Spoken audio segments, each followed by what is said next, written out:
হযরত ইব্রাহিম আলাইহিস সালাম কিয়ামতের দিন তার নিজের পিতা সম্পর্কে সুপারিশ করবেন, রব্বুল আলামিন আমার আব্বার জন্য সুপারিশ করতেছি, মেহেরবানি করে জাহান্নাম থেকে তারে আপনি রক্ষা করুন।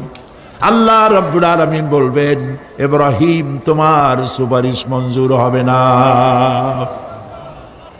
প্রিয় ভাই সব একটু মাথা খাটান, চিন্তা করেন। সুপ্রিয় দর্শক, আসসালামু আলাইকুম রাহমাতুল্লাহ। আজকের আলোচনায় থাকবে এমন এক প্রেরণাময় ওয়াজ যা আমাদের হৃদয়কে নাড়া দেবে, মনকে করবে প্রশান্ত। আলোচনা করছেন প্রখ্যাত আলিমে দ্বীন, ইসলামিক চিন্তাবিদ আল্লামা দিলওয়ার হোসেন সাইদি রাহিমাহুল্লাহ। উলুল আযম পয়গম্বর, জাতির পিতা। কে জাতির পিতা?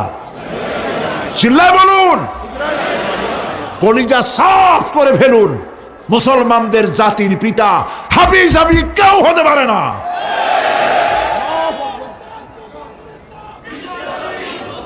মিল্লাতা আবিকুম ইব্রাহিম, ইব্রাহিম আলাইহিস সালাম এই মিল্লাতের পিতা। সুবহানাল্লাহ। হযরত ইব্রাহিম আলাইহিস সালাম কিয়ামতের দিন বলবেন, আল্লাহ আমার আব্বার জন্য সুপারিশ করছি। আল্লাহ পাক বলবেন মঞ্জুর হবে না।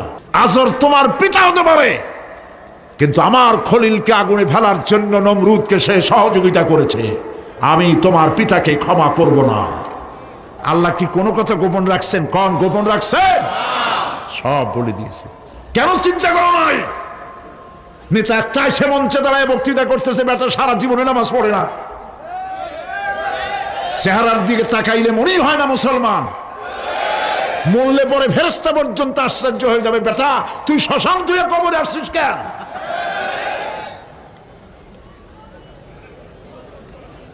এগুলোর পিছনে দৌড়েছে তোমার ভাই, আমার ভাই, উল্লুক ভাই, ভাল্লুক ভাই। আজিব আজিব, কার পিছনে দৌড়াও? তুমি একটু চিন্তা করে দেখবে না কোন বেটার পিছনে দৌড়াই? আর বউ পর্দায় থাকে না, মদ খায়, জেনা করে, যখনই মন্ত্রী হয়েছে তখনই গভর্নমেন্টের টাকা বেড়েছে, বাড়ি একটা ছেলে 10টা বানাইছে। এইগুলার পিছনে দৌড়াও। শয়তান বলবে আমি শুধু একটা দাওয়াত দিয়েছিলাম, আমার দাওয়াত আমি একটা আহ্বান করেছিলাম, কোনো বিবেচনা না করে, আমার চরিত্র আমার আখলাক না দেখে আমার পেছনে পেছনে দৌড়াইছো। মা আনা বিমুসরিখিকুম ওয়া মা আনতুম বিমুসরিখি, আজ আমি তোমাদের কোনো সাহায্য করতে পারবো না। আমি তোমাদের চাইতেও বড় বিপদে আছি, তোমরা আমার সাহায্য করতে পারবে না। নাউযু বিল্লাহি মিন যালিক। আহারে কি ভাই, উপায় থাকবে আর? এরপরে জাহান্নামের নেতাদের সাথে অনুসারীদের আর একবার দেখা হবে। আল্লাহ রাব্বুল আলামিন বলেন, এবার অনুসারীরা নেতাদেরকে ডেকে বলবে, শয়তানের কাছে পাত্তা পাবে না। শয়তান বলবে, যা বেটা, আমার কথা শুনছিলি কেন? আমি নিজেই বিপদে আছি।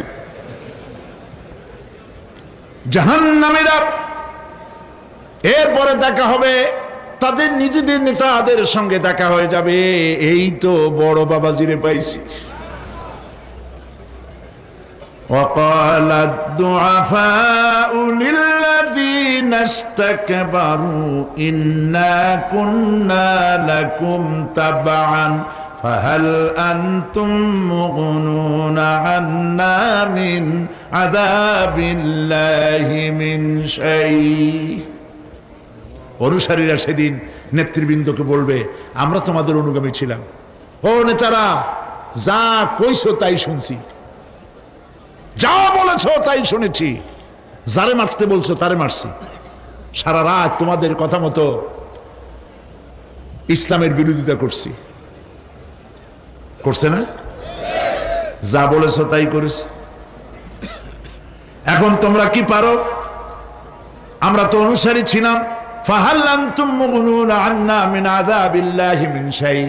আজকে দুনিয়ায় তো এত বাহাদুরি করছো, আজ এই জাহান্নামের ভিতরে একটু আযাব কি কমাই দিতে পারো নাকি?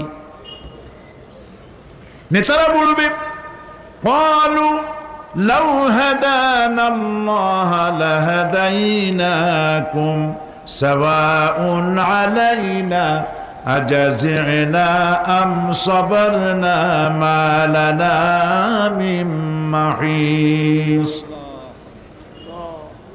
নেতারা বলবে, আল্লাহ যদি আমাদেরকে হেদায়েত করতেন, হেদায়েত দিতেন, আমরাও তোমাদেরকে হেদায়েত দিতাম।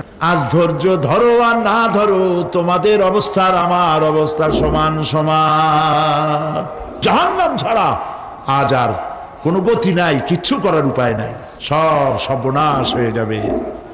খাসিরাত দুনিয়া ওয়াল আখিরা যালিকা হুয়াল খুসরানুল মুবিন। এটাই হলো, দিনও গেল, দুনিয়াও গেল, আমও গেল, সালাহ গেল, সব শেষ।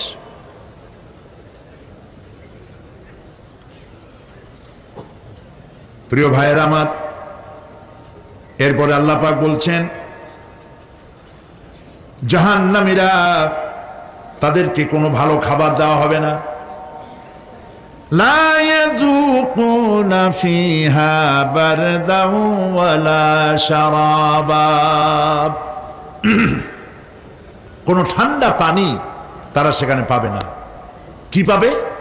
টকবগে উত্তপ্ত গরম পানি। আর ঘা হইলে, শরীরে ঘা হলে তার থেকে কি বের হয়? পুজ, ক্ষতের ক্ষরণ পুজ আর টকবগে গরম পানি, এগুলি দেওয়া হবে। নাউযু বিল্লাহি মিন যালিক।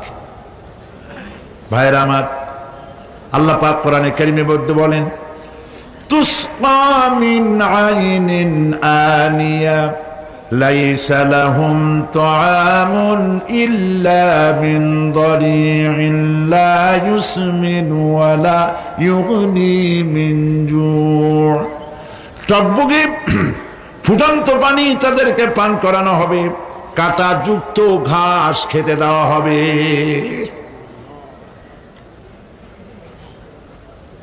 এতে করে তাদের ক্ষুধা মিটবে না, দেহেরও কোনো পুষ্টি হবে না,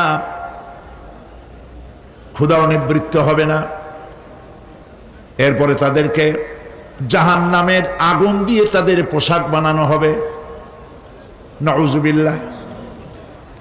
জাহান্নামের পোশাক পরিয়ে দেওয়ার কারণে আল্লাহ পাক বলছেন শরীরটা পুড়ে ঝলসে যাবে। কুল্লামা নাদিজাত জুলুদুহুম বাদদালনাহুম জুলুদান গায়রাহা লিয়াযুকুল আযাব। চামড়া পুড়ে শেষ হয়ে যাবে, আবার নতুন করে চামড়া পরানো হবে, যাতে করে শাস্তির তীব্রতা অনুভব করতে পারে। আমার ভাইরা, জাহান্নামের আযাব সহ্য করতে না পেরে জাহান্নামীরা সব কিছুর বিনিময় জাহান্নাম থেকে মুক্তি চাইবে। ইয়াওয়াদ্দুল মুজরিমু লাউ ইয়াফতাদি মিন আযাবিন ইয়াওমাইযিন বিবানিহি ওয়া সাহিবাতিহি ওয়া আখিহি। সেদিন অপরাধীগণ চাইবে তার স্ত্রী, তার আত্মীয় স্বজন, ভাই বোন, সাহায্যকারী, নিকটবর্তী পরিবার, সকলের বিনিময়, এমনকি ওয়ামান ফিল আরদি জামিআন, পৃথিবীর সব কিছু যদি তাকে দেওয়া হয়, তার বিনিময়ে সে জাহান্নাম থেকে মুক্তি পাওয়ার জন্য কাকুতি করবে, আপত্তি করবে, বাঁচার চেষ্টা করবে।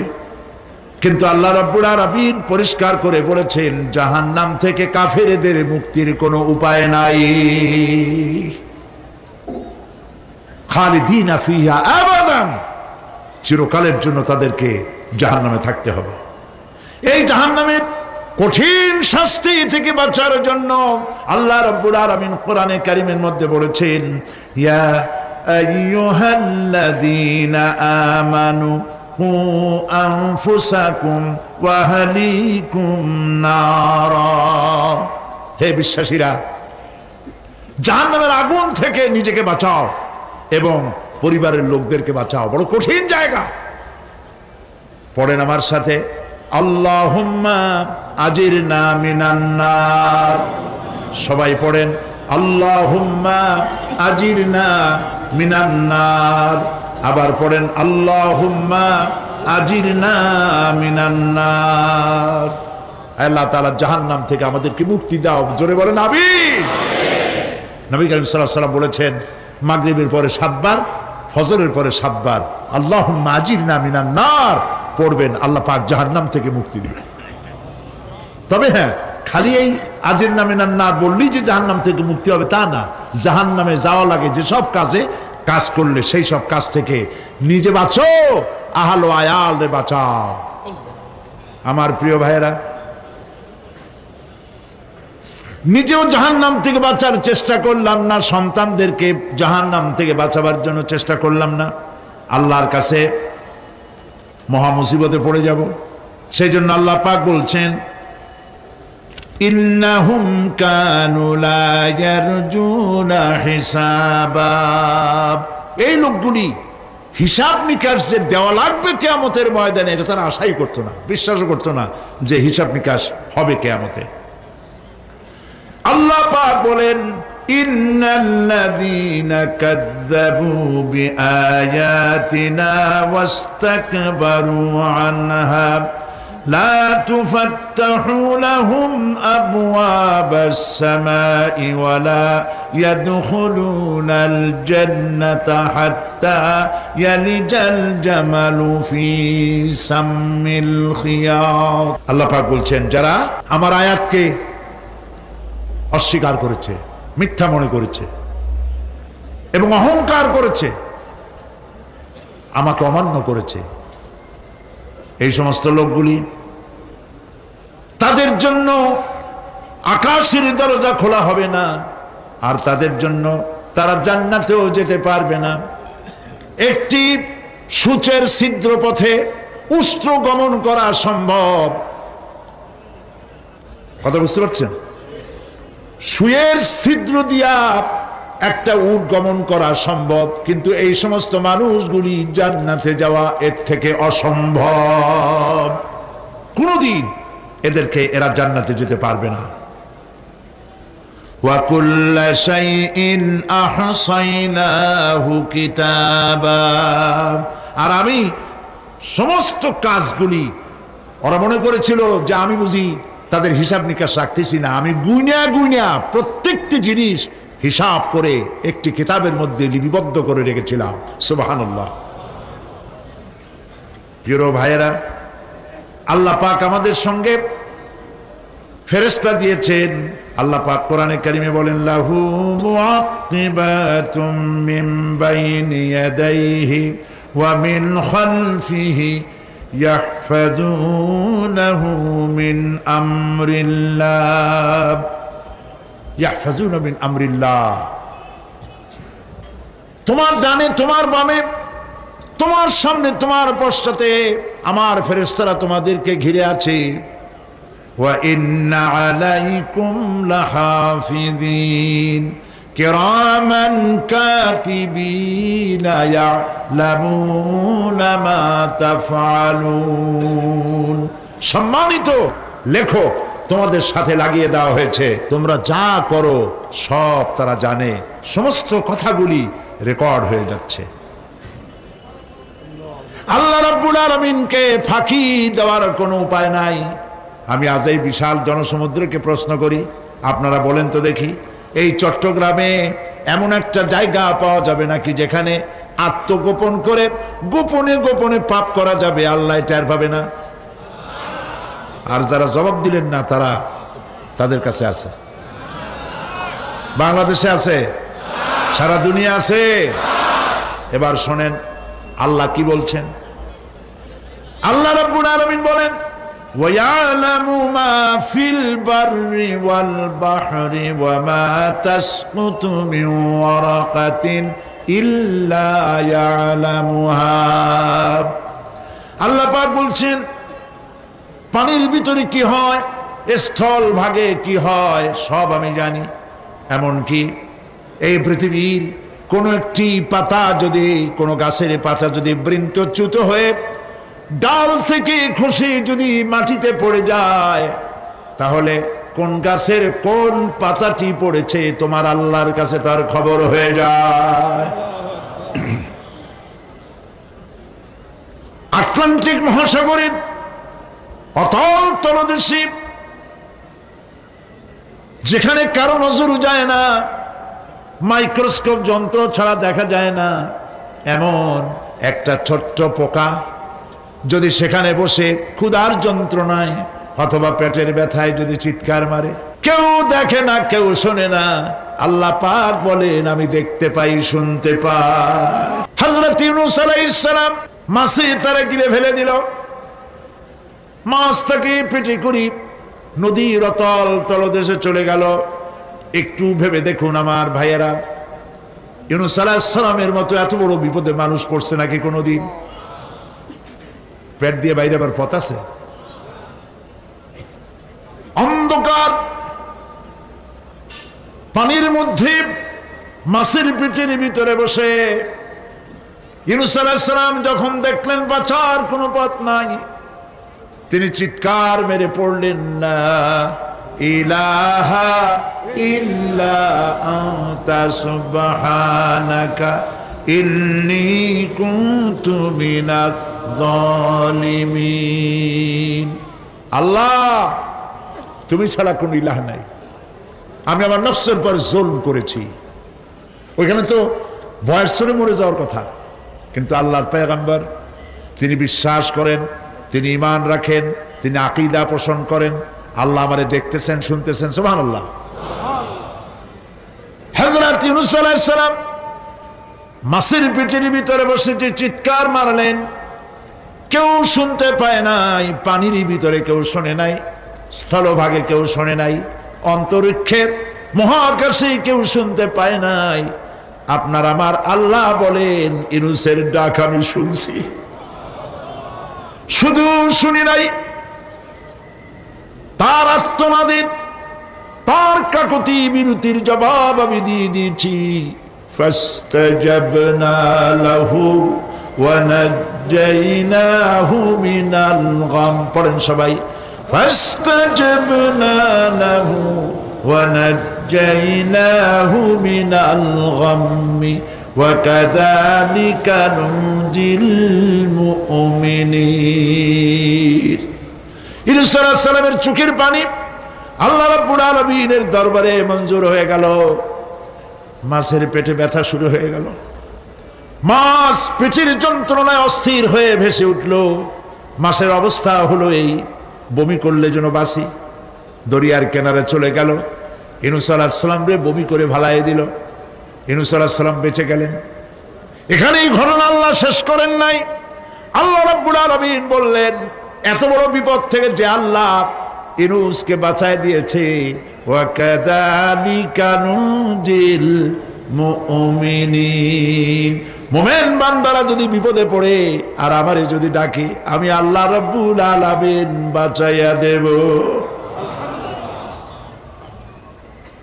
মাজারে যাইও না, মাজারে যেও না, এই মাজারগুলি তোমাদেরকে কিচ্ছু দিতে পারবে না। বিশ্বাস করো মুসলমান, মাজারে চাদর দিও না, আগরবাতি দিও না, মোমবাতি দিও না, টাকা পয়সা দিও না। যে ব্যক্তি মারা গেছে তোমাকে কিচ্ছু দিতে পারবে না, পারবে না, পারবে না। আল্লাহু আকবার।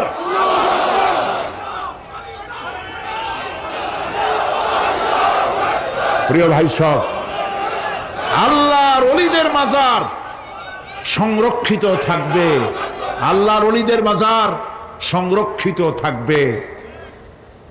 আপনি যাইয়া বসছেন কোনো কারণে, সেখানে জিয়ারতের উদ্দেশ্য নয়, কখনোই নয়।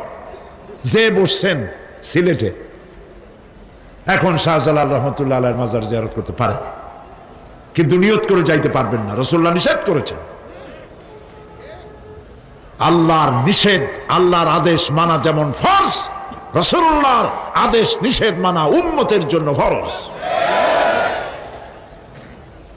বাগদাদ গিয়েছেন ব্যবসা উপলক্ষে, বড় বিশ্বের মাজার জিয়ারত করেন, অসুবিধা নেই, কিন্তু এইখান থেকে নিয়ত করে বাগদাদে যাইতে পারবেন না মাজার জিয়ারত করার জন্য। আজমের গিয়েছেন কোন কর্ম উপলক্ষে, এবার খাজা মঈনুদ্দিন চিশতি রহমতুল্লাহ আলাইহির মাজার জিয়ারত করতে পারেন, কিন্তু জিয়ারতের উদ্দেশ্য করে যেতে পারবেন না। হাদিসে সুস্পষ্টভাবে নিষেধ করা হয়েছে। কারণটা বলবো? কারণ হলো কলিজার মধ্যে একটা ভয় আর মহব্বত, বিশ্বাস, যিনি শুয়ে আছেন তিনি আমার কথা শুনবেন এবং আমার আশা পূরণ করবেন। এই বিশ্বাস শিরক, শিরক এবং শিরক।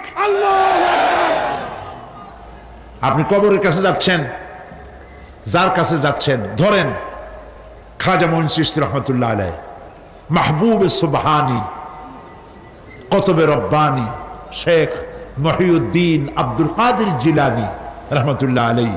মাতৃভাষা কি? আরবি। মাতৃভাষা কি? আরবি। খাজা মঈন চিশতি রহমতুল্লাহ আলাইহ মাতৃভাষা কি? আরবি। শাহজালাল রহমতুল্লাহ আলাইহ মাতৃভাষা কি? আরবি। আপনি যাই কইলেন, খাজা বাবা আমার ছেলে হয় না অনেক দিন, স্বাস্থ্য খুব খারাপ, ব্যবসায় উন্নতি হয় না, চাকরিতে প্রমোশন হয় না, আমার এই আশাগুলো পূরণ করেন। আপনার কথা খুব বুঝলো, তাহলে 1 নম্বরে ফেল, মিস ফায়ার। আপনার একটা কথাও তিনি বোঝে নাই। 2 নম্বরে যার কাছে আর্জি পেশ করলেন তিনি কবরে আছে না কোথায় আছে এটা কি আপনি জানেন? 2 নম্বর ফায়ার ফেল। 3 নম্বরে যদি থাকেও চেতনা আছে না ঘুমে আছে তাও কিন্তু আপনি জানেন না। যদি ঘুমের সময় কয়ে থাকেন কোনো লাভ নাই, কোনো লাভ নাই। প্রিয় ভাই সব, এই জন্য চাইতে হবে এমন সত্তার কাছে যিনি সব ভাষা বোঝেন, যার কাছে কোনো ভাষা দুর্বোধ্য নয়, সব ভাষা যিনি সৃষ্টি করেছেন তার নাম বলেন, আর যিনি কখনো ঘুমান না তার নাম বলেন লা তাআখুযুহু সিনাতুন ওয়ালা নাওম, যার কোনো ঘুমও নাই তন্দ্রাও নাই। সুবহানাল্লাহ কবেন না? তাহলে চাইবেন কার কাছে? আল্লাহর কাছে চাইতে হবে। আমার প্রিয় ভাইরা, আল্লাহ রাব্বুল আলামিন তার কাছে চাইলে তিনি সব দিবেন। চাইবেন কার কাছে? আজ থেকে নিয়ত করুন, কোন মাজারে জীবনে কিছু চাইব না, এটা কলিজার মধ্যে গাইথা নেন। কোন মাজারে, কোন মরা পীর, কোন জেতা পীর, কারো কাছে কিছু চাইব না, চাবো শুধু এক আঙ্গুল আকাশের দিকে উঁচু করে জোরে বলেন কার কাছে? বলেন আল্লাহু আকবার। হাত নামান। এখন চাইতে হবে কার কাছে? আল্লাহর কাছে। গতকাল আমি বলেছিলাম যে আল্লাহ পাক আছে কোথায়? কত দেখি, মাশাআল্লাহ। কিন্তু আরশে তো আছেন। কয়েকজন বিজ্ঞ ব্যক্তি তারা আমাকে বলেছেন যে কোরআন শরীফের কয়েকটি আয়াত, আমার ওই আয়াত, আমি যে আয়াত বলেছি আর রহমান আলাল আরশিস তাওয়া, আল্লাহ পাক কোথায় আছেন? আরশে আছেন। কয়েকজন বিজ্ঞ ব্যক্তি তারা বলেছেন যে কোরআন শরীফের কয়েকটি আয়াত, এই আয়াতের সাথে যেন দ্বন্দ্ব সৃষ্টি হয়, বিষয়টা বুঝিয়ে বলার জন্য আমাকে তারা বলেছেন। তা আমি চিন্তা করলাম জিনিসটা একটা আকীদার ব্যাপার, একটু বুঝাই বলাই দরকার। অনেকের ধারণা যে আল্লাহ পাক সব জায়গায় আছে, আর আমি কালকে বললাম আরশে আছে। কোরআন শরীফে আছে ওয়াহুয়া মাআকুম আইনামা কুনতুম, তুমি যেখানে আছো আল্লাহ পাক সেখানে আছে। তাহলে আরশে আছে এই কথার সাথে তো এই কথা মিলল না। 1। 2 নম্বরে ওয়াহুয়াল্লাযী ফিস সামাই ইলাহুন ওয়া ফিল আরদি ইলাহুন, আকাশেও আল্লাহ জমিনেও আল্লাহ, তাহলে আলাল আরশে ইস্তাওয়া এটার সাথে একটু দ্বন্দ্ব হয়ে যায়। 3 নম্বর ওয়াসিআ কুরসিয়ুহুস সামাওয়াতি ওয়াল আরদ, তার আসন, তার সিংহাসন আসমান এবং জমিন ব্যাপৃত। এই 3টি আয়াতের সাথে আর রহমান আলাল আরশি ইস্তাওয়া একটু দ্বন্দ্ব হয়ে যায়। এটার সমাধান কি? সমাধান সম্পর্কে আমি যদ্দূর মোতালা করলাম সেটা হলো এই, এ সম্পর্কিত প্রশ্নের জবাবে বিশ্ববিখ্যাত মুফাসসির জামে আল আজহার আর শরীফ এর ওস্তাদ মুতাওয়াল্লি আশ-শারাবি তিনি লিখেছেন ইন্নাল্লাহা ফিল আরশি যাতান ওয়া ফি কুল্লি মাকানান কুদরাতান ওয়া ফি কুল্লি মাকানিন কুদরাতান। আল্লাহ পাক তার জাত, আল্লাহ পাক তার জাত আরশে আজিমে, কিন্তু কুদরতি তৌরে গোটা পৃথিবী তার কাছে পরিব্যাপ্ত হয়ে আছে, সব তিনি দেখতে পাচ্ছেন, শুনতে পাচ্ছেন। আর রহমানু আলাল আরশি ইস্তাওয়া, এই কথার পক্ষে কোরআনে কারীমের আপনি যেমন 3টা আয়াত নিয়ে একটু দুশ্চিন্তা পড়ছিলেন, সে চিন্তার জবাব মুতাওয়াল্লি আশ-শাআরাবী দিয়েছেন। জবাব হলো এই, আল্লাহ পাক তার জাত আরশে আজিমে আর কুদরতি তৌরে তিনি সারা বিশ্ব, আকাশ, জমিন সর্বত্র তার ইলমের মধ্যে সব কিছুই রয়েছে, তার শোনা আর দেখার বাইরে কিছুই নেই। আর রহমানু আলাল আরশি ইস্তাওয়া, এর পক্ষে কোরআনের দলিল শুনুন, কোরআন এবং হাদিসের দলিল। 1, কিবলা পরিবর্তনের সময় নবী করিম সাল্লাল্লাহু আলাইহি সাল্লাম বারবার আকাশের দিকে তাকাচ্ছিলেন। কোন দিকে তাকাচ্ছিলেন? কারণ কি? ডাইনি বাই তো তাকান না, তাকাইছে কোন দিক? কেন? আল্লাহ পাক আরশে আছেন। আছে কোথায়? কোরআন বলছে قد نرى تقلب وجهك في السماء, আমি লক্ষ্য করেছি আপনি বারবার আকাশের দিকে তাকাচ্ছেন। তাহলে আকাশের দিকে তাকাবার অর্থই হলো আল্লাহ পাক আকাশে আছেন বলেই আল্লাহ পাকের নবী তার দিকে, আকাশের দিকে তাকিয়েছেন। 2 নম্বরের দলিল হচ্ছে কোরআনের, ইলাইহি ইয়াসআদুল কালিমুত তাইয়্যিবু ওয়াল আমালুস সালিহু ইয়ারফাউহু। আল্লাহ পাক বলছেন উত্তম কালেমা এবং নেক আমল আল্লাহর দিকে উত্থিত হয়। উত্থিত মানে কি? উপরের দিকে ওঠে। নেক আমল আর তাইয়্যিব কালেমা উপরে ওঠে কেন? যেহেতু উপরে কে আছেন? সুবহানাল্লাহ বলেন। 3য় দলিল হাদিস, ইরহামু মান ফিল আরদ ইয়ারহামকুম মান ফিস সামা। জমিনবাসীদের উপরে দয়া করো, তাহলে যিনি আকাশে আছেন তিনি তোমাদেরকে রহম করবেন, বলেছেন মুহাম্মদ রাসূলুল্লাহ সাল্লাল্লাহু আলাইহি ওয়াসাল্লাম। তাহলে বোঝা গেল আল্লাহ পাক কোথায় আছেন? আরশে আজিমে। 4র্থ দলিল, মেরাজে নবী করিম সাল্লাল্লাহু আলাইহি ওয়াসাল্লামকে আল্লাহ পাক কোথায় নিয়েছিলেন? ডাইনি বাই নেন নাই, বুরাক পাঠিয়েছিলেন কেন? উপরে ওঠার জন্য, ঠিক কিনা? এক একটা আকাশ অতিক্রম করছিলেন কিনা? তারপরে আল্লাহর সান্নিধ্যে আল্লাহ নবীকে আল্লাহ পাক পৌঁছালেন মেরাজে, বোরাকের মধ্য দিয়ে আরশে আজিম পর্যন্ত পৌঁছায়ছিলেন। তাহলে আল্লাহর সান্নিধ্য পর্যন্ত পৌঁছতে গেলে তাকে মেরাজের ওই রাতে আরশে আজিমে পৌঁছাতে হয়েছে আল্লাহর সান্নিধ্যে, কারণ আল্লাহ পাক কোথায় আছেন? আরশে আজিমে আছেন। কলিজাটাকে পরিষ্কার করে যান আজকের মাহফিলে, এই কলিজায় কারো প্রতি কোনো ভয় রাখবো না আল্লাহ ছাড়া। ভয় করবো কারে বলেন? মোহব্বত আল্লাহ ছাড়া, এত বেশি মোহব্বত আর কাউকে করব না। আল্লাহ তাআলা আমাদের কলিজায় তোমার ভয় এবং মোহব্বত দিয়ে ভরে দাও, রাসূলের মোহব্বত দিয়ে আমাদের দিলকে ভরে দাও। বিশ্বাস করুন ভাই সাহেব, কোরআন শরীফ আমার সামনে, বিশ্বাস করুন, দেশি পীর বিদেশি পীর, খাজা বাবা দেশি এবং বিদেশি, কেউ আপনার ভাগ্য বদলাই দিতে পারবে না। এই পিছনে দৌড়ায় দৌড়ায় কোনো লাভ নয়। এতক্ষণ মসজিদের ভেতরে বসে আল্লাহর কাছে কাঁদেন,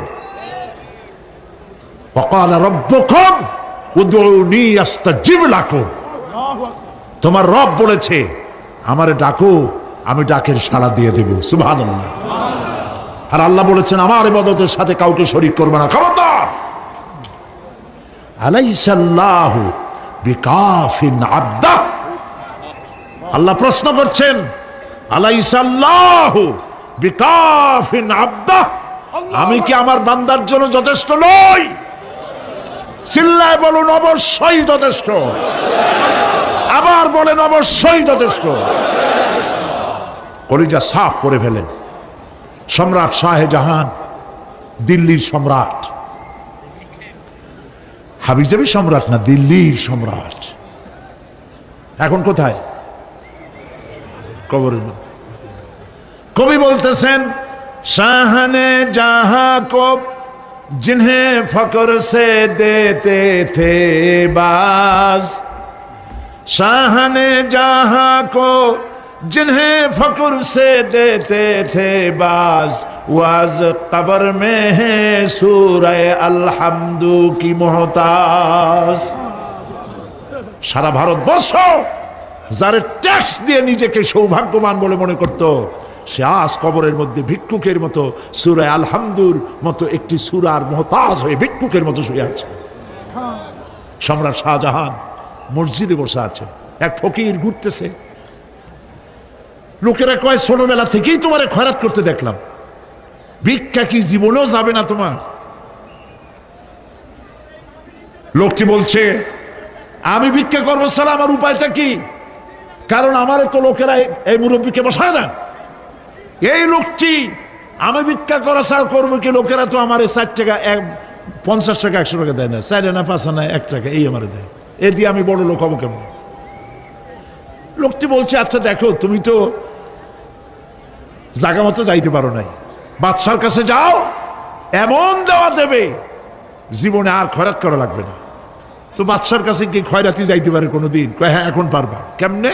কয় সম্রাট শাহজাহান এখন একা একা মসজিদে আছেন। তখনকার এসব বাদশারা অনেকে নামাজি ছিলেন, দিনদার ছিলেন। ফকির দরজার কাছে দাঁড়াইয়া দেখতে পাচ্ছে কেউ নাই, দেহরক্ষীরা দূরে দূরে দাঁড়ানো। বাদশাহ মসজিদের ভেতরে বসে হাত তুলে ঝুলতেছে আর কাঁদতেছে, চোখের পানি দিয়া দাঁড়িয়ে ভিজে ভিজে পড়ছে। এই দৃশ্য অনেকক্ষণ দেখলো ফকির। কিছুক্ষণ পর সম্রাট শাহজাহান মসজিদ থেকে বেরিয়ে আসছে। ফকির বলছে, আসসালামু আলাইকুম হুজুর। তিনি বললেন, ওয়ালাইকুম আসসালাম, চলে গেল। বাদশা বলল, আমার কাছে তো কেউ আসিয়া কিছু না চাইয়া তো যায় না, এরে দেখলাম খয়রাতির মতো কিছু চাইলো না, বেটা ভয় করলো নাকি? এদিকে আসো। আসছে। ভয় পাইছো? কয় না, ভয় পাইনি। তো কিছু যে চাইল না? ফকির বলছে, জাহাপানা সত্যিই কিছু চাইতে আসছিলাম, তারপর চাইলে না কেন? ফকির বলছে, জাহাপানা সারা জীবন ভিক্ষা করেছি, আর আজ দিল্লির সম্রাটের কাছে বেশি পাওয়ার লোভে এসেছিলাম, কিন্তু আপনার দশা দেখা আমার জ্ঞানের চোখ খুলে গেছে। আমি লক্ষ্য করে দেখলাম, আমি সম্রাটের কাছে চাইতে এসেছি, হাত তুলি নাই, বিনয় প্রকাশ করি নাই, চোখের পানি ফেলি নাই, কিন্তু লক্ষ্য করে দেখলাম দিল্লির সম্রাট আমার চাইতেও বড় ভিক্ষুকের মতো। আবার কোন সম্রাটের কাছে হাত তুলে কান্দে? আমার জ্ঞানের চোখ খুলে গিয়েছে, আমি বুঝতে পেরেছি সম্রাট কান্দে যেই সম্রাটের কাছে, তারে ছাড়া আর কারো কাছে জীবনে চাইব না। এই কথাই সূরা ফাতিহায় প্রত্যেক দিন পড়ি, বুঝি না কি পড়ি। ইয়াকা না'বুদু ওয়া ইয়াকা নাস্তাঈন। আয় আল্লাহ, একমাত্র তোমার গোলামি করি আর তোমার কাছে সাহায্য চাই, তুমি ছাড়া কারো কাছে সাহায্য চাই না। কলিজা সাফ করুন। কোন মরা পীর, কোন জিন্দা পীর আপনার মনের আশা পুরা করতে পারবে না, পারবে না, পারবে না।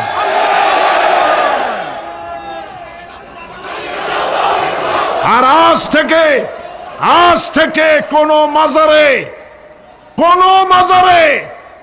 টাকা দিবেন না, পয়সা দিবেন না, আগরবাতি দিবেন না, মোমবাতি দিবেন না, গোলাপ পানি দিবেন না। কারা কারা দিবেন না হাত উঁচু করে দেখা। হাত নামান, হাত নামান। আল্লাহ পাক তুমি এই হাতগুলি কবুল করো, জোরে বলেন আমিন। এই চট্টগ্রাম ছিল স্বাধীনতা আন্দোলনের লালন ভূমি, সূতিকাগার। এই চট্টগ্রামের বুকের উপরে দাঁড়িয়ে শহীদ প্রেসিডেন্ট জিয়াউর রহমান স্বাধীনতার ঘোষণা দিয়েছিলেন। সেই চট্টগ্রাম স্বাধীনতার গৌরবে ধন্য। সেই চট্টগ্রামকে আল্লাহ পাক ইসলামের চট্টগ্রাম, শিরক এবং বিদআত মুক্ত চট্টগ্রাম আল্লাহ বানায় দিন। আমার কলিজা চায় আমি আপনাদের সাথে জড়াই গেছি, ভালোবাসা দিয়া, মহব্বত দিয়ে, কোরআনের কারণে। আর কোনো কারণ নাই, কোনো স্বার্থ নাই। আমি কোনোদিন চট্টগ্রাম থেকে এমপি নির্বাচন করতে আসবো না। ছোটবেলায় মাদ্রাসা থেকে বাড়ি ফিরতেছি, তখন গয়নার নৌকা, লঞ্চ নাই, নৌকা। সেই নৌকা বিরাট লম্বা নৌকা, 4-5 জনের দাঁড় বায়, বড় বড় লম্বা লম্বা দাঁড়, সিপ নৌকা, খুব লম্বা নৌকা। এই নৌকাগুলি প্যাসেঞ্জার বহন করে। স্টেশন আসতে পরে ঢোল পিঠায়, মানুষ এসে ওঠে। রাতের বেলায় চলতে হয়, রাতেই এগুলো চলতো বেশি, আজকাল এগুলি আর নাই।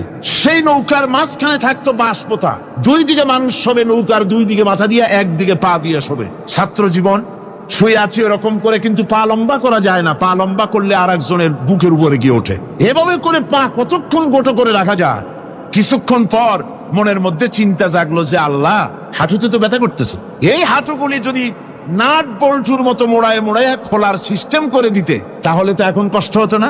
ঠ্যাংটারে মোড়াইয়া খুলিয়া তারপরে ব্যাগের মধ্যে ভরিয়া বালিশের কাজও হতো, ঠ্যাংও ব্যথা করতো না। ছাত্র হলে যত চিন্তা মাথার মধ্যে আসে, এইসব চিন্তা, কেনুর মধ্যে একটা মুড়ি পেঁয়াজ হইলে ভালো হইতো, এইসব চিন্তা করতেছে। চিন্তা করে করে এক ফাঁকে ঘুম এসে গেল।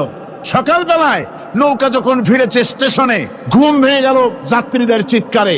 একজন বলছে আমার মানি ব্যাগ চুরি হয়েছে, আরেকজন বললো আমার হ্যান্ড ব্যাগ গেছে, আরেকজন বলছে আমার ব্রিফ কেস গেছে, সরে নিয়ে গেছে। ওরা তো যার যার হারানো জিনিস নিয়ে ব্যস্ত। আমি তখন তো অবাক করতেছি যে আল্লাহ, আমার বুদ্ধিমতো যে বুদ্ধি রাত্রে করলাম, এই বুদ্ধিমতো যদি মানুষের হাতে এবং কেনুতে থাকতো নাট বল্টুর মতো করে মুড়ি পেঁয়াজ দেওয়া, আর ওইগুলি যদি থাকতো ব্রিফকেসের মধ্যে, হ্যান্ডব্যাগের মধ্যে, তাহলে তো সকালবেলায় শুনতাম কেউ বলতো যে আল্লাহ আমার তো ঠ্যাং চুরি হয়ে গেছে, কেউ বলতো আমার তো হাত চুরি হয়ে গেছে। আল্লাহ আল্লাহ আল্লাহ আল্লাহ, আল্লাহু আকবার। আল্লাহ সুবহানাহু ওয়া তাআলা কি সুন্দর করে তৈরি করেছেন। এত হাল তারা মিন ফুতুর, আমার সৃষ্টি নৈপুণ্যতার ভেতরে কোনো ভুল দেখতে পাও? কোনো ভুল পাবে না। আমার সৃষ্টি নৈপুণ্যতার ভেতরে কোনো ভুল নাই। সুবহানাল্লাহি বিহামদিহি, সুবহানাল্লাহি বিহামদিহি।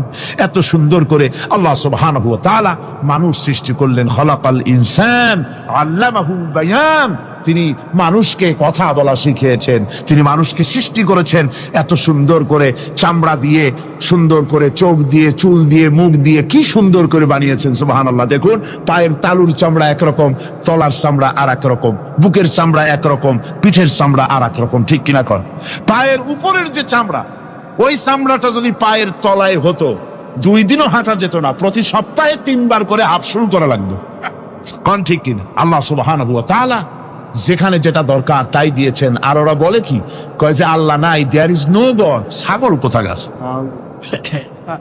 গ্যাগারিন বলেছিলেন, ইউরি গ্যাগারিন, প্রথম মহাশূন্যচারী, মহাশূন্য পরিভ্রমণ করে এসে বললেন যে মহাশূন্যের লক্ষ লক্ষ মাইল পরিভ্রমণ করে এলাম। মহাশূন্যে হিন্দুরা যাকে ভগবান বলে, খ্রিস্টান যাকে গড বলে, মুসলমানেরা যারা আল্লাহ বলে, এই লক্ষ লক্ষ মাইলের কোন জায়গায় অস্তিত্ব দেখলাম? কিসের আল্লাহ, কিসের গড? নাউযুবিল্লাহি মিন যালিক। কত বড় ছাগল! তুমি দেখ আল্লাহ রে, তুমি তো নিজের শরীরই নিজে দেখো না। আমরা কি আমাদের নিজের শরীরটা দেখি? আয়নার সাহায্য ছাড়া ঘাটটা কেমন, হিপটা কেমন, ব্যাকটা কেমন, পেছনের উরুটা দেখতে কেমন, আজ পর্যন্ত আয়নার সাহায্য ছাড়া দেখতে পারি নাই। নিজের শরীরটাই দেখতে পারি নাই, আর এই শরীরের স্রষ্টাকে দেখতে চাই। সাহস তো কম না পাগলের। আল্লাহ সুবহানাহু ওয়া তাআলা তিনি মানুষকে সৃষ্টি করেছেন, কত সুন্দর করে তিনি বানিয়েছেন। একবার লক্ষ্য করে দেখো, শুকরিয়া আসবে আল্লাহর দরবারে, মাথা নত হয়ে আসবে। কি সুন্দর করে আল্লাহ পাক বানিয়েছেন। মানুষের শরীরে কিডনি লাগবে 2টি, কিডনি লাগবে 1টা। কিডনি কি? কিডনি হচ্ছে আপনার পেশাবকে ছেঁকে বের করে দেয়, একটা দারুণ জিনিস আপনার শরীরের জন্য। কিডনি যদি ইনঅ্যাক্টিভ হয়ে যায়, হাত পায়ে পানি এসে হাত পা ফুলে আপনি মৃত্যুর দিকে এগোতে থাকবেন। এই কিডনি, এই ছাকনি মাত্র 1টা হলে চলে, কিন্তু আল্লাহ পাক ছাকনি, এই কিডনি দিয়েছেন 2টো। কটা দিলেন? 2টো। একটা যদি কখনো ডিসঅর্ডার হয়ে যায়, আর একটা দিয়ে যেন আমার বান্দা কাজ চালায় নিতে পারে। সুবহানাল্লাহি বিহামদিহি, সুবহানাল্লাহ। চোখ তো একটা হলেও হয়, কিন্তু আল্লাহ চোখ দিলেন 2টো। কটা দিয়েছেন? 2টো চোখ দিয়েছেন, 2টো কান দিয়েছেন। আমি অবাক হয়ে গিয়েছি যখন আমার ছেলের চিকিৎসা চলতেছিল সিঙ্গাপুর মাউন্ট এলিজাবেথ হসপিটালে। 4টা অপারেশন হয়েছে। আমার ছেলে কারিবুল মত, একেবারে মৃত্যুর দুয়ারে চলে গিয়েছিল। 7টি অপারেশন, 40 ব্যাগ রক্ত লেগেছে। 2.5 ফিট তার ইন্টেস্টাইন কেটে ফেলেছে, 2.5 ফিট খাদ্যনালী কেটে ফেলে দিয়েছে। আমি ডাক্তারকে জিজ্ঞেস করলাম, সার্জনকে, 2.5 ফিট তার খাদ্যনালী তুমি কেটে ফেললে? তা আমার এই ছেলে খেয়ে হজম করবে কি করে, তার খাওয়াটাও প্রবলেম হবে না? ডাক্তার আমাকে যা বলল, শোনা মাত্র আমার চোখে পানি এসে গেল। ডাক্তার বলল, তুমি জানো না আমি তো মাত্র 2.5 ফিট কেটেছি। তোমার স্রষ্টা, এই পৃথিবীর স্রষ্টা মানুষ যিনি সৃষ্টি করেছেন, প্রত্যেক মানুষের পেটের ভিতরে এই খাদ্য নালীকে রব্বুল আলামিন 22 ফিট লম্বা করেছেন। 22 ফিট লম্বা আছে এটা। আমি তো মাত্র 2.5 ফিট কেটেছি। কোন প্রয়োজনে যদি কাটতে কাটতে আরো কাটা হয়, 10 ফিটও কাটা হয়, কষ্ট হবে না। সুবহানাল্লাহ বিহামদিহি। তার শ্বাস নেওয়ার জন্য, প্রশ্বাস নেওয়ার জন্য কি ব্যবস্থা আল্লাহ পাক করেছেন। হার্ট, মানুষের হার্ট বিট হচ্ছে, এটাকে হার্ট বিট যেটা হয়, সংকোচন সম্প্রসারণ। এই যে মানুষ, ডাক্তাররা বলে রোগী হার্ট অ্যাটাক করেছে, হার্ট অ্যাটাক করেছে। হার্ট অ্যাটাক করলো, অ্যাটাকটা কি? অ্যাটাকটা হচ্ছে সংকোচন সম্প্রসারণ, সংকোচন সম্প্রসারণ, এরকম হচ্ছে। ফট করে এটা অ্যাটাক করলো, আর যদি ছেড়ে না দেয় এটাই অ্যাটাক করা, এটাই তার জীবনটা শেষ হয়ে যাওয়া। ডাক্তাররা বলেছেন যে মানুষের শরীরের সবকিছু চিন্তা করে, গবেষণা করে বহুত কিছু বুঝেছি, কিন্তু হার্টটা এরকম পাঞ্চিং কেন করে, এই জিনিস আজও পর্যন্ত আমাদের মাথায় ঢোকে নাই। সুবহানাল্লাহ। আল্লাহ পাক কি সুন্দর করে এই পাঞ্চিং এর মাধ্যমে, হার্ট যেভাবে করতেছে, এই পাঞ্চিং এর মাধ্যমে সমস্ত শরীরের রক্তগুলি পা থেকে শুরু করে মাথা পর্যন্ত সব ছড়িয়ে দেওয়া হচ্ছে, এভাবে ছড়িয়ে দেওয়া হচ্ছে, যাতে করে মানুষ জীবিত থাকে, শরীরের রক্ত গরম থাকে, হিম শীতল হয়ে মানুষ যেন মারা না যায়। এই জন্য আল্লাহ সুবহানাহু ওয়া তাআলা এত সুন্দর ব্যবস্থা করেছেন। এক সময় আঘাত পেয়ে অনেকগুলি রক্ত যদি পড়ে যায়, মানুষ রক্ত শূন্যতায় মরবে না, আবার খানিকটা রক্ত রিজার্ভও থাকে, আল্লাহ পাক রিজার্ভ করে রাখেন। স্পঞ্জের ভিতরে পানি থাকলে উপর থেকে টের পাওয়া যায়, ওরকম খানিকটা রক্ত আল্লাহ শরীরের ভিতরে রিজার্ভ করে গেছেন। এই জন্য বড় বড় ডাক্তাররা, বড় বড় ডাক্তার, বড় বড় বিজ্ঞানী কখনোই নাস্তিক হয় না। এইসব দৃশ্য দেখে তারা মনে করে নিশ্চয়ই একজন কেউ আছেন যিনি এগুলি তৈরি করেছেন, এগুলি এমনে এমনে হয় নাই। যিনি তৈরি করেছেন তিনি কে? তিনি হচ্ছেন আল্লাহ সুবহানাহু ওয়া তাআলা। তিনি এগুলি সৃষ্টি করেছেন, তিনি এগুলি তৈরি করেছেন। ওই আল্লাহ পাকের কাছেই আমাদের সকলকেই ফিরে যেতে হবে। আল্লাহ রাব্বুল আলামিন তিনি বলছেন, আমি মানুষ সৃষ্টি করেছি, খালাকাল ইনসানা আল্লামাহুল বায়ান। মানুষ সৃষ্টি করেছি, শুধু মানুষকে সৃষ্টি করি নাই, আমি আবার তার জোড়াও তৈরি করে দিয়েছি। মানুষ একা একা না, পৃথিবীতে সব জোড়ায় জোড়ায় তৈরি করেছি। উদ্ভিদের মধ্যে জোড়া তৈরি করেছি, প্রাণী জগতের মধ্যে জোড়া তৈরি করেছি। এই দুনিয়ার ভিতরে যা কিছু আছে, উদ্ভিদ হোক আর মানুষ হোক, প্রাণী জগৎ হোক, সবগুলিকে আমি আল্লাহ জোড়া বানাইছি, জোড়ায় জোড়ায় নর এবং নারী সবগুলির মধ্যে করে দিয়েছি। ওয়া মিন আয়াতিহি আন খালাকা লাকুম মিন আনফুসিকুম আজওয়াজান লিতাসকুনু ইলাইহা ওয়া জাআলা বাইনাকুম মাওয়াদ্দাতান ওয়া রাহমা।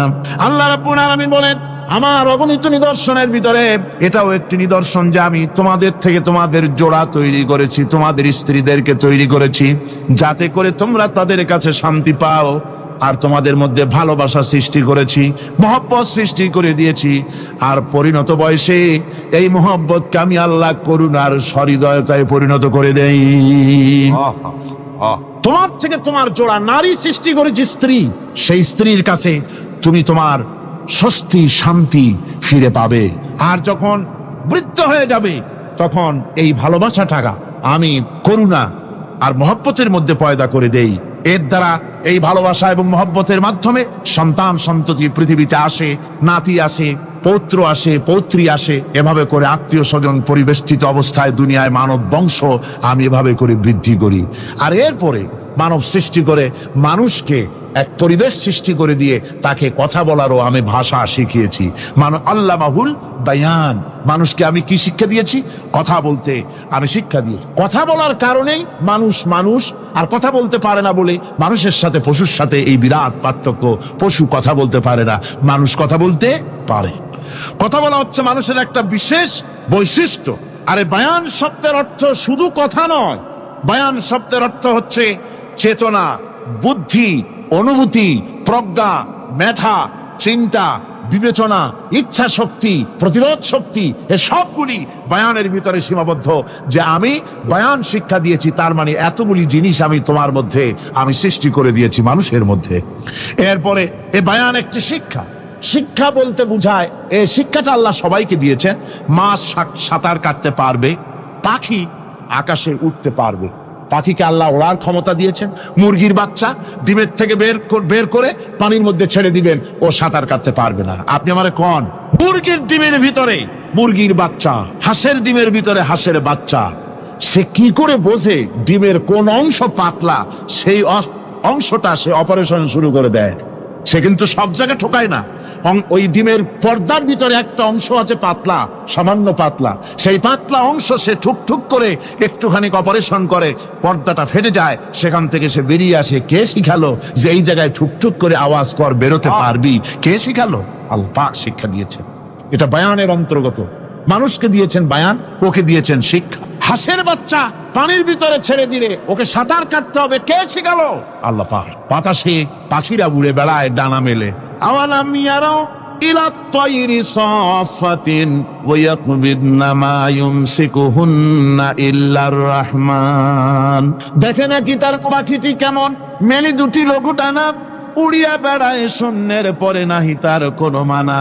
আবার সে ডানা গুটাইয়া চলে কিন্তু পড়ে না তবু, বলকে বাতারে শূন্যে রাখিছে ভিন্ন সে এক প্রভু।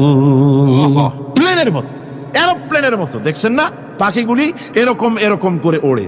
আবার কখনো উঠতে গিয়ে আর ডানা তোলায় না, দুটো ডানা শরীরের সাথে মিশাইয়া একেবারে রকেটের মতো উড়ে চলে যায়, কিন্তু পড়ে যায় না। কে তাকে শূন্যের উপরে রেখেছে? জোরে কন, কে রেখেছে? এই ট্রেনিং আল্লাহ পাক তাকে দিয়েছেন। আল্লাহ পাক তাকে এই শিক্ষা দিয়েছেন।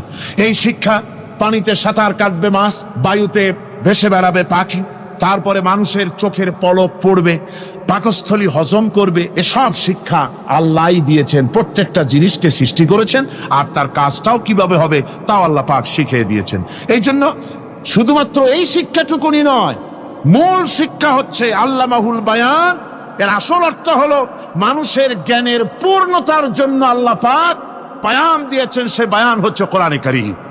সে বায়ান কি? কোরআন। এই কোরআন হচ্ছে মানুষের জ্ঞানের পূর্ণতা। কোরআন দিয়ে মানুষের জ্ঞান পরিপূর্ণ হয়। ওমা উতীতুম মিনাল ইলমি ইল্লা কালিলা। তোমাদেরকে খুব সামান্যতম জ্ঞান দেওয়া হয়েছে। আসল জ্ঞানের মালিক কে? আল্লাহ সুবহানাহু ওয়া তাআলা। আল্লাহ রাব্বুল আলামিন বলেন, الشمس والقمر بحسبان والنجم والشجر يسجدان। সূর্য এবং চন্দ্র একটা বিরাট একটা হিসাবের অনুসরণে বাধ্য। সূর্য আর চন্দ্র একটা হিসাবের অনুসরণে বাধ্য, এর ব্যতিক্রম হওয়ার কোনো উপায় নাই। সূর্য এবং চন্দ্র তার আপন আপন কক্ষপথে ঘুরবে, ইচ্ছে মাফিক সূর্য চন্দ্র ঘুরতে পারবে না। রাত 12টার সময় সূর্য এসে বলতে পারবে না, বেটা রাত ছন, আমি এখন উদিত হব। পারবে? পারবে না। দিনের দুপুরের সময় রাত এসে মাথা চাড়া দিয়ে জাগাতে পারবে না, দিন সরে যা, আমি এখন সবটাকে রাত বানায় দেব। পারবে না। চন্দ্র এবং সূর্য একটা নির্ধারিত একটা হিসাবের অনুসরণে তারা রয়েছে। আর এই হিসাবের নিয়ম, কঠোর হিসাবের নিয়মতান্ত্রিকতার ভেতরে থাকার কারণেই মানুষের জন্য চন্দ্রমাস, বছর ইত্যাদি গণনা মানুষের জন্য আল্লাহ সহজ করে দিয়েছেন। আল্লাহ পাকের নবীর কাছে জিজ্ঞাসা করা হচ্ছে, ওয়ায়াসআলুনাকা আনিল আহিল্লাম। ও নবী, আপনাকে প্রশ্ন করা হয় চাঁদ সম্পর্কে। কাফেররা প্রশ্ন করেছে, চাঁদের ক্রমবর্ধমান ক্রমহ্রাস কেন, চাঁদ বাড়ে কেন, কমে কেন? আপনারে জিজ্ঞাসা করা হয়, আপনি জবাবে বলুন, কুল হিয়া মাওয়াকিতু লিন্নাস। বলুন, এ চাঁদ হচ্ছে মাস, দিন, বছর গণনা করার জন্য, গোটা পৃথিবীবাসীর জন্য আমি একটা স্থায়ী ক্যালেন্ডার আকাশে ঝুলায় রাখছি। জোরে কোন সুবহানাল্লাহ। বিনা পয়সার ক্যালেন্ডার কে ঝুলায় রাখছেন? আল্লাহ সুবহানাহু ওয়া তাআলা। তিনি ঝুলিয়ে রেখেছেন এই ক্যালেন্ডারকে। আর এই চন্দ্র সূর্য নিজের ইচ্ছা মাফিক চলতে পারে না। আল্লাহ পাক কোরআনে কারিমে বলেছেন, আফা গায়রা দীনিল্লাহি ইয়াবগুন ওয়া লাহু আসলামা মান ফিস সামাওয়াতি ওয়াল আরদি তাওআন ওয়া কারহাম। তোমরা কি আমার দেওয়া জীবন ব্যবস্থা ছেড়ে দিয়ে মানুষের তৈরি করা, অন্যের তৈরি করা মতবাদ গ্রহণ করতে চাও?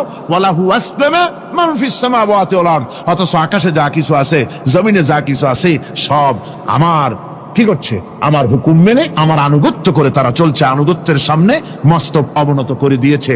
তাই তো আমরা দেখতে পাই তাল গাছে কোনোদিন বেল হয় না, হয় চট্টগ্রামে হয় বোধহয়, তাল গাছে বেল হয়, নারকেল গাছে আম হয়, নিম গাছে লিচু হয়। আল্লাহর সুন্নতের ভিতরে কোনো পরিবর্তন পাওয়া যাবে না। দেখুন বঙ্গোপসাগরের পানি মিষ্টি না নোনা? সবাই বলুন মিষ্টি না নোনা? বঙ্গোপসাগরের নোনা পানি জোয়ারের টানে এই বঙ্গোপসাগরের নোনা পানিগুলি পদ্মা মেঘনা যমুনার ভিতরে প্রবেশ করে মিষ্টি পানির ভিতরে, আবার ভাটির টানে পদ্মা মেঘনা যমুনার পানিগুলি মিষ্টি পানিগুলি নোনা পানির মধ্যে গিয়া ঢোকে। মাঝখানে কোনো পার্টিশন নাই, নোনা পানি মিষ্টি পানির এলাকাকে নোনা বানাতে পারে না, আবার মিষ্টি পানিগুলি গিয়া নোনা পানিগুলিরে মিষ্টি বানাইতে পারে না। কার হুকুম পালন করে? কার হুকুম? النجم والشجر يسجدان والسماء رفعها ووضع الميزان। তারকা বৃক্ষরাজি সব সেজদায় রত। তারাই সেজদা দেয় কারে? কারে সেজদা দেয়? চাঁদ সেজদা করে কাকে? সূর্য করে কাকে? গাছপালা করে কারে? আল্লাহ পাককে সেজদা করে সবাই। সমস্ত সৃষ্টি জগতের কাজ হলো তিনটা। সৃষ্টি জগতের কাজ কয়টা? তিনটি কাজ। একটা কাজ হচ্ছে সৃষ্টি জগৎ মহান আল্লাহর উদ্দেশ্যে সিজদা করবে, তার হামদ করবে, তার তাসবিহ করবে। তিনটা কাজ, সিজদা করবে, হামদ করবে, তাসবিহ করবে। এই তিনটা কাজ হচ্ছে সৃষ্টি জগতে। গোটা পৃথিবীর সবকিছু আল্লাহ পাককে সিজদা করছে। কোরআনে কারীমে রব্বুল আলামিন বলেন وَلِلَّهِ يَسْجُدُ مَنْ فِي السَّمَاوَاتِ وَالْأَرْضِ طَوْعًا وَكَرْهًا وَظِلَالُهُمْ بِالْغُدُوِّ وَالْآصَالِ। আল্লাহ পাক বলেন আকাশে যা কিছু আছে, জমিনে যা কিছু আছে, সব কিছু আমার সেজদা করে। এমনকি গাছগুলি, গাছও আমার সেজদা করে। গাছগুলি সকাল বেলায় গাছের ছায়া সকাল বেলায় আর বিকাল বেলায় নিজের ছায়া লম্বা করে দিয়ে আমার সামনে সেজদায় পতিত হয়ে যায়। গাছগুলি আমাকে সেজদা করে, তারকা সমূহ, চন্দ্র সূর্য সব আমাকে সেজদা করে। ওয়ালিল্লাহি ইয়াসজুদু মা ফিস সামাওয়াতি ওয়া মা ফিল আরদ মিন দাব্বাতিন ওয়াল মালাইকাতু ওয়া হুম লা ইস্তাকবিরুন। আকাশ এবং জমিনে যা কিছু আছে আমার সেজদা করে। আমার সেজদা থেকে কেউ অহংকার করে না, অহমিকতা করে না, আমার সেজদা থেকে কেউ ফিরে যায় না, সবাই আমাকে সেজদা করে। সুতরাং ও মানুষ, আমার দরবারে সেজদায় মাথা নত করে দাও। সবগুলি আমার সামনে সেজদা করতেছে। আলাম তারা আন্নাল্লাহা ইয়াসজুদু লাহু মান ফিস সামাওয়াতি ওয়া মান ফিল আরদ ওয়াশ-শামসু ওয়াল কামারু ওয়ান নুজুমু ওয়াল জিবালু ওয়াশ-শাজারু ওয়াদ-দাওয়াবু ওয়া কাসীরুম মিনান নাস। আল্লাহ পাক বলছেন আকাশ এবং জমিনে যা আছে সব আমাকে সেজদা করছে। চাঁদে, সূর্যতে, গাছপালায়, পাহাড় পর্বতে সবকিছু, সমস্ত প্রাণী জগৎ পর্যন্ত, চতুষ্পদ জন্তুগুলি পর্যন্ত আমি আল্লাহকে সেজদা করে। সুবহানাল্লাহ। আমার বন্ধুগণ, এরপরে সর্বশেষ আমি শেষ করে এনেছি আর মাত্র দুটি আয়াত আপনাদের সামনে বলে আমরা যাব আকর্ষণীয় মুনাজাতের দিকে ইনশাআল্লাহ। সবাই বলেন ইনশাআল্লাহ। আল্লাহ রাব্বুল আলামিন এবার বলেন ওয়াল আরদা وضعها للأنام فيها فاكهة والنخل ذات الأكمام। আল্লাহ পাক বলছেন পৃথিবীকে তিনি সমস্ত সৃষ্টির জন্য এই পৃথিবী বানিয়েছেন। আনাম, আনাম শব্দের অর্থ হচ্ছে জীব, জানদার। যত জানদার আছে সমস্ত জানদারদের জন্য আল্লাহ পাক এই পৃথিবীকে বানিয়েছেন। অর্থাৎ যাদের প্রাণ আছে, প্রাণী সময়ের জন্য আল্লাহ যা সৃষ্টি করেছেন সেটা হলো এই পৃথিবী। এই পৃথিবী ছাড়া অন্য কোথাও কোন প্রাণী বসবাসের উপযোগী করে আল্লাহ তৈরি করেন নাই। এই পৃথিবীটা কি আল্লাহ পাক প্রাণীদেরকে বসবাসের উপযোগী করে তৈরি করেছেন। তারপরে বলছেন পৃথিবী তো তৈরি করলাম, এরপরে আমি তাদের সমস্ত খাবার দাবারের ব্যবস্থাও করেছি। ওয়ান্নাখলু যাতুল আকমাম, খেজুরগুলিকে আমি প্যাকেট করে তোমাদের সামনে দিয়েছি, আচ্ছাদন দিয়ে দিয়েছি। খেজুরের কথা এখানে বলা হয়েছে, শুধু খেজুর নয়, খেজুর, আঙ্গুর, বেদানা, আপেল, যত খাবার আমাদের সামনে আল্লাহ দিয়েছেন সমস্ত খাবারগুলি প্যাকেট করা। জোরে বলেন কি করা? প্যাকেট করা, কি মহব্বত করে আল্লাহ দিয়েছেন। কলা বলেন, তাল বলেন, বেল বলেন, সব খাবারগুলিকে আল্লাহ পাক প্যাকেট করে মানুষের সামনে হাজির করেছেন। কারণ ওয়ালাকাদ কাররামনা বানি আদমা, যেহেতু আদম সন্তানকে আমি সম্মানিত করেছি, তাই আদম সন্তানের সামনে, ভদ্র সম্মানিত মেহমানের সামনে যত খাবার দিলাম, সব খাবারগুলিকে আমি গুছিয়ে সুন্দর করে সাজিয়ে আমি কভার করে তোমার সামনে পেশ করেছি। ওয়াল হাব্বুজুল আসফি ওয়ার রাইহান, এরপরে দানা দিয়েছি, ভুসি দিয়েছি। দানা হচ্ছে মানুষের খাবার, ভুসি হচ্ছে পশুর খাবার। এই মানুষের খাবার, পশুর খাবার সবকিছু আমি পরিবেশন করেছি। এরপর আল্লাহ বলছেন ফাবিআইয়ি আলা'i রাব্বিকুমা তুকাযযিবান, পড়েন ফাবিআইয়ি আলা'i রাব্বিকুমা তুকাযযিবান। আল্লাহ পাক বলছেন, কোন নিয়ামতকে, তোমার প্রভুর কোন নিয়ামতকে অস্বীকার করতে পারো? আল্লাহর কোন নিয়ামতকে অস্বীকার করতে পারবে না। এভাবে হাজারো নিয়ামত দিয়ে আমি তোমাদেরকে সমৃদ্ধ করেছি। সূরা আর রহমান একেবারে শেষ পর্যন্ত আল্লাহর এই সমস্ত নিয়ামত দিয়ে ভরা, নিয়ামতের কথা দিয়ে, রহমতের কথা দিয়ে ভরা। জোরে কোন সুবহানাল্লাহি বিহামদিহি। এই কোরআন, যে কোরআন আল্লাহ আমাদের শিক্ষা দিলেন, এই কোরআন অনুযায়ী দয়া করে যে কোরআন দিলেন, যাতে অর্থনীতি আছে, সমাজনীতি আছে, রাজনীতি আছে, যাতে মানুষের পারিবারিক জীবন আছে, সবকিছু যে কোরআনে আছে, এই কোরআন দিয়ে রাসূলুল্লাহ একটা সমাজ তৈরি করেছিলেন যেখানে চুরি ছিল না, ডাকাতি ছিল না, জেনা ব্যভিচার ছিল না। ওরকম একটি সমাজ বাংলাদেশে প্রতিষ্ঠিত হোক, এটা কি আপনারা চান? কারা কারা চান? দেখতে চাই। 60,000 সৈন্য তাদের অশ্ব নিয়ে, তাদের উষ্ট্র নিয়ে, তাদের মালপত্র নিয়ে, জিহাদের সামান নিয়ে শ্রাবণের খরস্রোতা নদী, উত্তাল তরঙ্গমালায় ভরা নদীর উপর থেকে এই সাহাবীরা পাড়ি দিয়ে ওপার চলে গেলেন। ওপার যাওয়ার পরে হযরতে সাদ বলছেন, তোমাদের কেউ কি হারায় গেছে নাকি? সবাই এদিক ওদিক তাকায়, খোঁজ করে বলল, মানুষ তো দূরের কথা, একটা উট আর ঘোড়াও একটাও হারায় যায় নাই। একজন বলল, আমার একটা পেয়ালা, যে পেয়ালা আমি পানি পান করতাম, সেই পেয়ালাটা তুফানে ছিটকে কোথায় চলে গেছে, ওইটা হারায় গেছে। হযরতে সাদ বলেন, মুজাহিদের কোন জিনিস ধরিয়া নিতে পারে না, অবশ্যই তা ফেরত আসবে। এই কথা তিনি বলতেছিলেন, হঠাৎ করে দরিয়ার কিনারে একটা আওয়াজ হলো, দেখা গেল তুফানের ভিতরে সেই হারানো বাটিটা তাদের মধ্যে বেরিয়ে এসেছে। আল্লাহু আকবার! মুজাহিদদেরকে সাহায্য করেন স্বয়ং আল্লাহ রাব্বুল আলামিন। আফ্রিকার জঙ্গলের কাছে, ভিন্ন ইতিহাস, জঙ্গলের কাছেই মুসলমানদেরকে থাকতে দেওয়া হয়েছিল। মনে করা হয়েছিল জঙ্গলের সমস্ত হিংস্র প্রাণীরা এই মুসলমানদের শেষ করে দেবে, যুদ্ধ করা লাগবে না। হযরতে সাদ সে অবস্থা বুঝতে পারলেন, তিনি একটা মঞ্চ তৈরি করলেন। সেই মঞ্চের উপরে দাঁড়ায়া জঙ্গলের প্রাণীদের দিকে লক্ষ্য করে তিনি নোটিশ জারি করে দিলেন, বললেন, ইয়া আইয়াতুহাল হাশারাত ওয়াস সিবাউ নাহনু আসহাবু রাসূলুল্লাহ সাল্লাল্লাহু আলাইহি ওয়াসাল্লাম। হে জঙ্গলের হিংস্র প্রাণীরা, আমরা আল্লাহ রাসূলের সাহাবী, ফাইন্না নাজিলুনা ফামান ওয়াজাদনা বাদাহু কাতালনাহু। আমরা রাসূলের সাহাবী, এইখানে আল্লাহর দ্বীনকে কায়েম করার জন্য আমরা এসেছি, আল্লাহর কলেমার আওয়াজ নিয়ে আমরা এখানে রাত কাটাবো। সুতরাং এই জঙ্গলের ভিতরে হিংস্র প্রাণী যত আছো, সব আমাদের এই জায়গা ছেড়ে অন্যত্র চলে যাও। আফ্রিকার জঙ্গলি মানুষেরা চিন্তা করলো, মানুষের কথা কি জঙ্গলি প্রাণীতে শোনে নাকি, পাগলে কয় কি?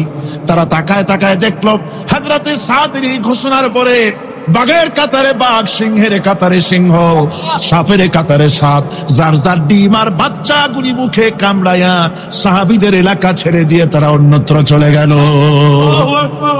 আমার মুসলমান ভাইরা, এই ছিল মুসলমানদের ইতিহাস। দ্বীন প্রতিষ্ঠা করার কাজে মুসলমান এগোলে আল্লাহই মদত করেন। কে মদত করেন? এই অপরাধে বেলালকে তারা মেরেছে, তাকে ঘুমাতে দেয়। আমার ভাইরা, ওরা হযরতে খাব্বাবকে বেঁধেছে, খুঁটির সাথে বেঁধে চতুর্দিক থেকে তীর নিক্ষেপ করছে, তরবারি মারতেছে, শরীরের গোশত সুবহানাল্লাহ পড়ে। হযরত আব্বাস রাদিয়াল্লাহু তাআলা আনহু বর্ণনা করছেন, সামি'তু রাসূলুল্লাহ সাল্লাল্লাহু আলাইহি ওয়াসাল্লাম ইয়াকুল, আইনান লা তামাসসুহান নার ওয়া আইনুন বাকাত মিন খাশিয়াতিল্লাহ ওয়া আইনুন বাতাত তাহরিসু ফি সাবিলিল্লাহ, রাওয়াহু তিরমিজি। হযরত ইবনে আব্বাস রাদিয়াল্লাহু তাআলা তিনি বলছেন, আমি রাসূলুল্লাহকে বলতে শুনেছি, আল্লাহর নবী বলেছেন, দুইটি চোখে জাহান্নামের আগুন দুইটা চোখকে স্পর্শ করবে না। একটা চোখ হচ্ছে গভীর রাত্রে যারা আল্লাহর ভয়তে জাহান্নামের ভয়তে যারা কান্দে, জাহান্নামের আগুন ওই চক্ষুকে স্পর্শ করবে না। আর যারা দিন প্রতিষ্ঠার জন্য, আল্লাহর দিন কায়েমের জন্য ময়দানে যারা লড়াই করে, রাতের বেলায় পাহারা দেয়, ওই পাহারারত চোখের মধ্যে জাহান্নামের আগুন ওই চোখে স্পর্শ করবে না। আমার ভাইরা, হযরত উসমান রাদিয়াল্লাহু তাআলা আনহু বলছেন, মান রাবাতা লাইলাতান ফি সাবিলিল্লাহ কানাত কাআলফি লাইলাতিন সিয়ামুহা ওয়া কিয়ামুহা। হাজার রাত ধরে রোজা রাখলে, হাজার রাত ধরে ইবাদত করলে, আর হাজার দিন ধরে রোজা রাখলে যে সওয়াব হবে, একটা ঘন্টা, একটা রাত যদি কেউ পাহারা দেয় আল্লাহর দ্বীনকে প্রতিষ্ঠার জন্য, আল্লাহর দ্বীনের কোন ইসলামী রাষ্ট্রের প্রহরায় যদি কেউ নিয়োজিত থাকে, একটা রাতে পাহারা দিয়ে যে সওয়াব হবে, হাজার হাজার বছর ধরে নামাজ রোজা করে ওই সওয়াব পাওয়া যাবে না। সুবহানাল্লাহ। অর্থাৎ হাজার বছর ধরে নামাজ রোজা করার মতোই সওয়াব পাহারা দেওয়া আল্লাহর দ্বীনের, ইসলামের রাষ্ট্রকে। বন্ধুগণ, রাসূল পাক সাল্লাল্লাহু আলাইহি ওয়াসাল্লাম তিনি বলেছেন, কিয়ামতের দিন জাহান্নামের আগুন আর জিহাদের ময়দানের ধুলি, এ দুটি একসঙ্গে কোন মানুষের পেটের মধ্যে প্রবেশ করবে না। রাসূল পাক সাল্লাল্লাহু আলাইহি ওয়াসাল্লামের একটি হাদিস যা মিশকাত শরীফের মধ্যে বর্ণিত আছে। মিশকাত শরীফের সম্ভবত 336 পৃষ্ঠায় এই হাদিসটি বর্ণনা করা হয়েছে যে হযরত ইবনে আইস রাদিয়াল্লাহু তাআলা আনহু হচ্ছেন এই হাদিসের রাবী। তিনি বলছেন, একবার হুজুর সাল্লাল্লাহু আলাইহি ওয়াসাল্লাম এক ব্যক্তির জানাজায় গিয়ে উপস্থিত হলেন। হযরত ওমর রাদিয়াল্লাহু তাআলা আনহু তখন হুজুরকে বললেন, হে রাসূল, আপনি এই লোকটার জানাজা পড়বেন? এই লোক তো ইসলামের এই ক্ষতি করেছে, সেই ক্ষতি করেছে, অমুক করেছে, এই লোকটার আপনি জানাজা পড়বেন? হুজুর তখন উপস্থিত লোকদের জিজ্ঞেস করলেন, হাজিরিন, তোমরা কি কেউ এই লোকটাকে কোন ইসলামের ভালো কাজ করতে দেখেছো? একজন লোক দাঁড়িয়ে গেলেন, তিনি বললেন, হে আল্লাহর নবী, আমি সাক্ষী, আমি দেখেছি একটা মুজাহিদ বাহিনী জিহাদ করে ফিরতে ছিল, তো এক জায়গায় তারা ডেরা গাড়লো, শিবির স্থাপন করলো, রাত কাটাবে বললো। আমি দেখেছি এই লোকটি সারা রাত সেই মুজাহিদদেরকে, সাহাবীদেরকে সারা রাত জেগে জেগে পাহারা দিয়েছে। আল্লাহর নবী জানাজার ইমামতি করলেন, আর এরপরে তাকে কবরের মধ্যে মাদফুন করে দিয়ে নবীজি তার কবরের পাশে দাঁড়িয়ে বললেন, ইন্না আসহাবাকা ইয়াদুন্নুনা আন্নাকা মিন আহলিন নার ওয়া আনা আশহাদু আন্নাকা মিন আহলিল জান্নাহ। নবীজি বলছেন, ও কবরবাসী, তোমার সাথীরা মনে করে তুমি জাহান্নামী, আর আমি নবী মুহাম্মদ সাল্লাল্লাহু আলাইহি ওয়াসাল্লাম সাক্ষী দিচ্ছি তুমি বেশক আল্লাহর বেহেশতি, তুমি অবশ্যই আল্লাহর জান্নাতে যাবে। এরপর হযরত ওমরের দিকে ফিরে রাসূলুল্লাহ বললেন, ওমর, মানুষের শুধু বাহ্য দৃশ্যটাই দেখো না, তার অন্তরের জাযবাটাকেও কদর। প্রিয় দর্শকবৃন্দ, আজকের আলোচনাটি এখানেই শেষ করলাম। আশা করি আপনাদের হৃদয়ে স্পর্শ করেছে এই ওয়াজটি। নিয়মিত এমন আলোচনা পেতে আমাদের সাথেই থাকুন। আল্লাহ হাফেজ। আসসালামু আলাইকুম ওয়া রাহমাতুল্লাহ।